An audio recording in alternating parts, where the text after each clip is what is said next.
This is a lecture from Open Tuition. For the free lecture notes that go with this podcast, please visit opentuition.com. So I'm on to page 91. Ethics and social responsibility. I'm almost certain that this is going to come in. Almost certain that there's going to be some element of the paper based on ethics. The same as it's almost certain there'll be an ethical question in P7 as well.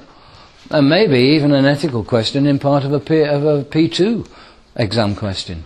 Ethics is coming really fashionable because people are realizing that only if you're ethical, only if you act in a fair, open, honest, transparent way, only then will you maintain your reputation, and only then will you be able to grow, because a bad reputation gives and going concern problems. So we have to be ethical. And it's something which I suppose has always existed, that some people, maybe a majority of people, have been ethical. It's just that it seems to be more and more advertised and publicised and positively communicated. I'm sure all of you have been ethical. I'm sure all of you have been unethical as well on more than one occasion. Because you tend to, and particularly when you're younger, particularly sort of a couple of years ago when you were just 20. So in that situation, I'm sure that all of you done something in your lives which, if it were to be made known, if it were to be publicised, would cause you embarrassment. And if you have, then that would seem to indicate that you have been unethical at some stage in your life. I'm not looking at any of you in particular, but I'm sure that all of you have done something about which you would be embarrassed. I'll just leave you a moment or two to think about. I don't necessarily mean this year, but you may only want to restrict it to this year. But I certainly know I have. I've done things about which, if it were now made known, I would be embarrassed by it. But you grow, you mature, you develop, and change your attitude. I know a number of situations where my attitude has changed quite dramatically because I was brought up by my parents. My parents are from a different generation. I was brought up according to their standards. But I've now developed my own standards, and they're substantially different than my parents. Okay, chapter 11 then. It divides into 3 ethical theories, different approaches to ethics and corporate social responsibility, and the role of the accountant in the context of values and ethics. Ethical theories, there's a clear distinction between an ethical theory which is based on absolute values and an ethical theory based on relative values. And really, I don't see how the absolute value theory can stand up. I don't see that it's a valid theory. But again, you make your mind up. The absolute theorists said that there's only one set of rules. This is the way. There is only one correct way, and anything which is not that way is therefore wrong, and that's an absolute truth. And there are religions which think along the same basis, which is an interesting concept again, because pretty well all religions say that unless you're a member of our religion, you'll never go to heaven. But all religions say the same thing. And you can't be a member of all the religions. So if I'm not a member of the Buddhist religion, then I'm not going to go to heaven. But if I am a member of the Buddhist religion, then I'm not a member of the Church of England, Christianity religion, or I'm not a member of the Muslim religion, or Islam. So I can't be a member of all religions, therefore I'm not going to go to heaven. But nor is anybody else. The place must be empty. There's no one there. So they assume that there's only one set of rules. This is the way it should be done, and if it's not done this way, then it's wrong. But in truth, one culture's got to be different from another. And I've used the example of Christianity and Islam. Radically different. Both believe in Christ, but the Islam, although they believe in Christ, said a more recent prophet was Muhammad. whereas the Christianities put all their faith in Christ. So the absolute school now accepts that each separate culture has its own truths. So although there is only one moral truth, there's one moral truth for lots of different people. So you might have one moral set of rules, and I've got another set of moral rules, and maybe all of us have got our own different sets of moral rules. But even then, some truths are international. And the example is murder. Murder by one person of another can't be right. Slavery can't be right, surely. It used to be until relatively recently. I think the last American example of slavery was at the beginning of the last century, in the early 1900s. And there was, wasn't there an Arabian prince in court in Paris? Yeah? About 2 weeks ago, or last week. Did he kill his servant? Yes. And it was a servant, and he killed him, and he beat him and whipped him and then killed him. And it was a servant, or slave. Servant's a sort of nice word for a slave. And that was just last week. So clearly it has to be wrong. It might have been in his culture, but it can't be right, no matter what you say. But just thinking again about religious fanatics, and you don't have to think much beyond Al-Qaeda and the fanaticism that can be caused by blind following of a religious ideal. And they think it's the right thing to do. They think it's acceptable that they should be flying aeroplanes into the World Trade Center. That's okay. But surely it can't be right. Well, they think it is. There's an island off the northern coast of Australia. It's under the Australian protection.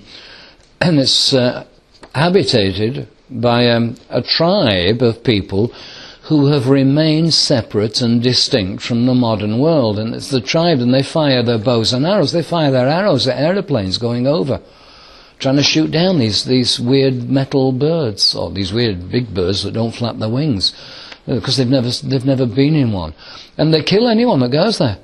And there was a film shot from an aeroplane of some, I think it was Indian fishermen who drifted off course.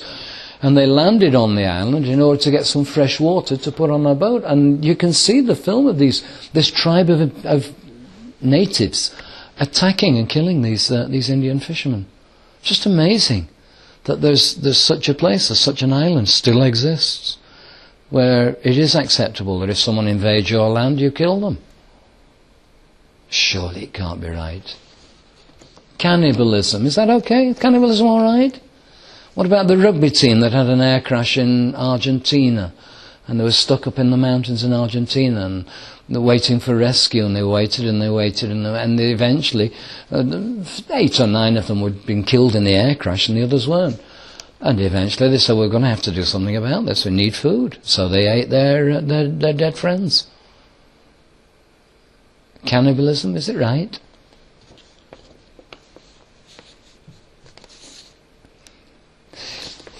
Do you not think this is, and you can see you're stunned again into total disinterest. Do you not think this is right? That this is, it's fascinating. It's absolutely fascinating. So the absolute school now accepts, bottom of 91, absolute school now accepts that each separate culture has its own truths. But even then, some are international. Page 92, aren't we? In contrast, the relative value theorists. The absolutists, what did the absolutists think? What was their attitude to life? There's only one way, and this is the right way, and everything else is therefore wrong. But they do accept now. And I just therefore wonder whether there actually is a category of people who are absolutists. I suppose you can have absolute, but within limits, can't you? But that then, it's not absolute, is it? Absolute is everything. How can you have absolute with limits? You can't. So I think it's probably a misnomer. It's a wrong name. It's a wrong title for the people who think that what they're doing is the only thing that is correct, and the people who don't accept that there are other ways. So those were the absolutists, but even they now are apparently accepting that other people in other cultures, in other parts of the world, they have their own rules. However, the relative value theorists on page 92, they accept that there are many moral ethical codes, each of which evolves over time, and each of them could be different from every other. So it could almost come down, couldn't it? It could almost come down to each individual having their own code of ethics, which is, I presume, what we do.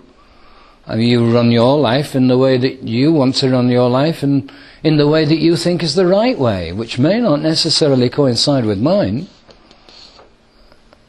Am I right? You're looking at me like you know that you're right and I'm wrong.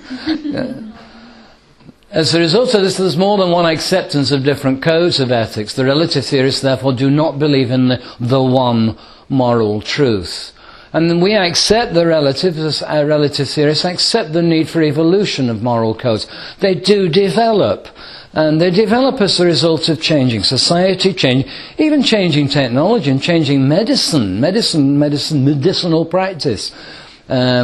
When I was at your level, and when I was as young as you are, there never existed such things as a surrogate mother, where women who are able to will carry the child of women who are not able to carry a child. Surrogacy never existed when I was your age. There's only a development. Heart transplants didn't exist when I was your age. And a woman in Germany has recently had her whole face transplanted. Did you read that? She had a complete new face. I don't like this one. Can you transplant another face onto me? So she's got this new face with stitches all the way around. And hands being put back on. None of this happens. So changes in society, changes in acceptability. When I was your age, good Lord.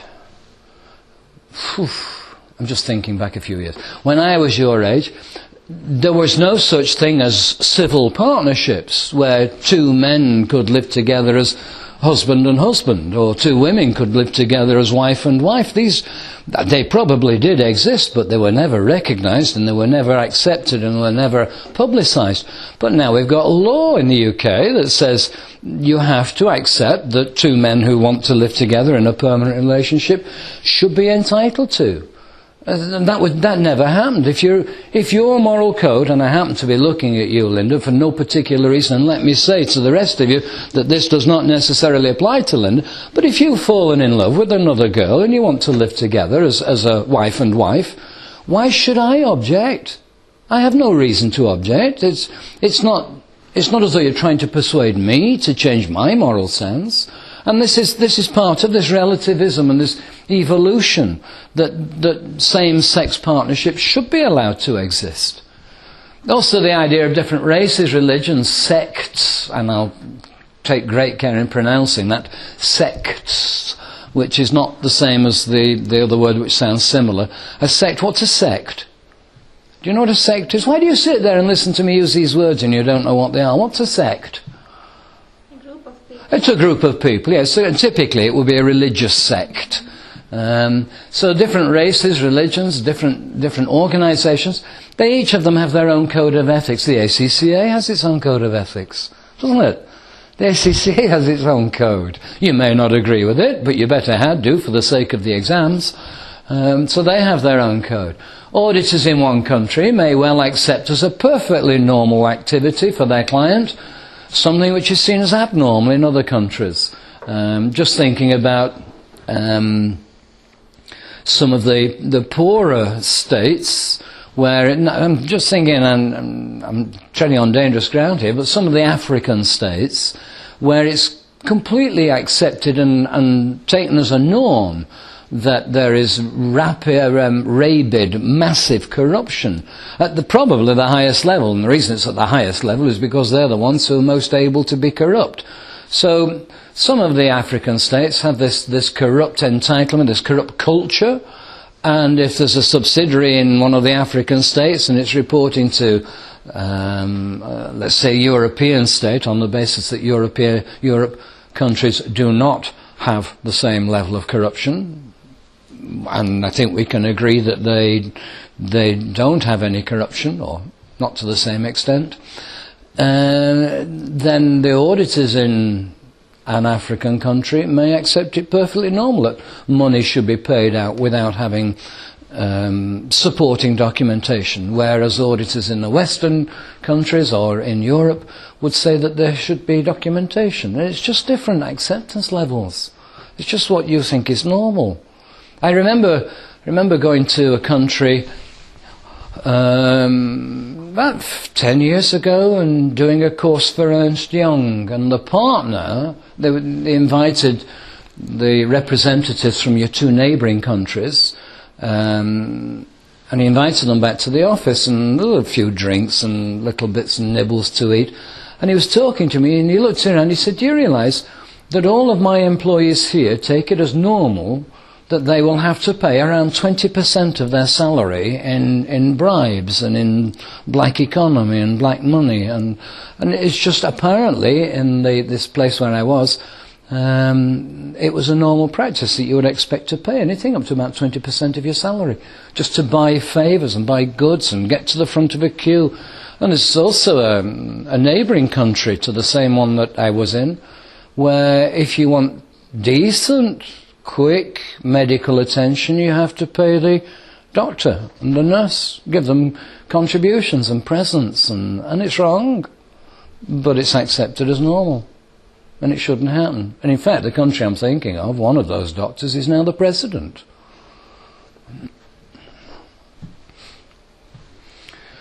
Forgot where it was though. Auditors, these different attitudes and associated morality, they've been developed into a theory explaining how morals and ethics change over time. And this is Kohlberg. This is Lawrence Kohlberg who's developed his model. And he reckons there are three levels. There's the pre-conventional, the conventional, and the post-conventional morality. And each of these three levels is subdivided into two stages. And what Kohlberg did, was he took groups of children, 10-year-old, 13 and 16-year-old children, and he set them a hypothetical situation and asked them what their thoughts were and what would be the right thing to do, and whether any particular chosen course of action was right, or inverted commas right, or acceptable. And in pre-conventional morality, we get the obedience and punishment orientation, followed by individualism and exchange, and then level 2 interpersonal, maintaining social order, society, and then finally the social contract with individual rights, and then just general principles.